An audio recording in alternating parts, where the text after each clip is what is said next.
कहानी जंगल का बहादुर खरगोश। एक दफा का जिक्र है।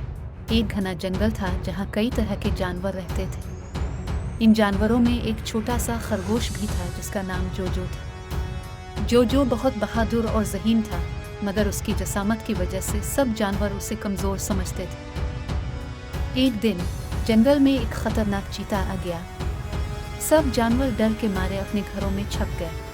सब जानवरों ने कहा कि शेर को ही कुछ करना चाहिए क्योंकि वो सबसे ताकतवर है, लेकिन शेर भी चीता से डर रहा था। जोजो ने आगे बढ़कर कहा, मुझे एक मौका दो, मैं इस चीते को यहाँ से भगा दूंगा। सब जानवर हंसने लगे और कहने लगे कि तुम एक छोटे से खरगोश हो, तुम क्या कर सकते हो। जोजो ने हार नहीं मानी और चुपके चुपके चीता के पास गया। उसने चीता के सामने खड़े होकर कहा, मैं जंगल का सबसे चतुर खरगोश हूँ और मैं तुम्हें भगाने के लिए यहाँ हूँ। चीता ने कहा लगाया और कहा, तुम तो छोटे खरगोश हो, तुम मुझे कैसे भगा सकते हो। जोजो ने चीता से कहा, मैं तुम्हें एक चैलेंज देता हूँ। अगर तुम ये चैलेंज पूरा कर लो तो मैं खुद यहाँ से चला जाऊंगा, वरना तुम्हें यहाँ से जाना होगा। चीता ने गुरूर से कहा, खैर, कैसी चुनौती है।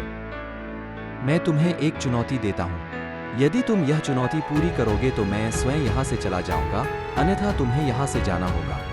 इस जंगल में बहुत ऊंची शाखाओं वाला एक विशाल पेड़ है। यदि तुम इस वृक्ष की सबसे ऊंची शाखा तक पहुंच सको और वहां से फल तोड़ सको तो मुझे विश्वास हो जाएगा कि तुम मुझसे अधिक शक्तिशाली हो। चीता ने फौरन कबूल कर लिया और दरख्त की तरफ दौड़ा। जब चीता दरख्त पर चढ़ने लगा तो उसकी तेज धारें शाखों में फंस गईं और वो नीचे गिर गया।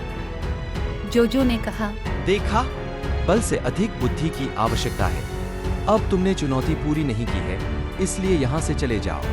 चीता शर्मिंदा होकर जंगल छोड़कर चला गया और सब जानवरों ने जोजो की बहादुरी और जहानत की तारीफ की। इखलाकी सबक अक्ल और बहादुरी ताकत से ज्यादा अहम होती है। कभी भी किसी को कमजोर ना समझें। उम्मीद है कि ये कहानी आपको पसंद आएगी।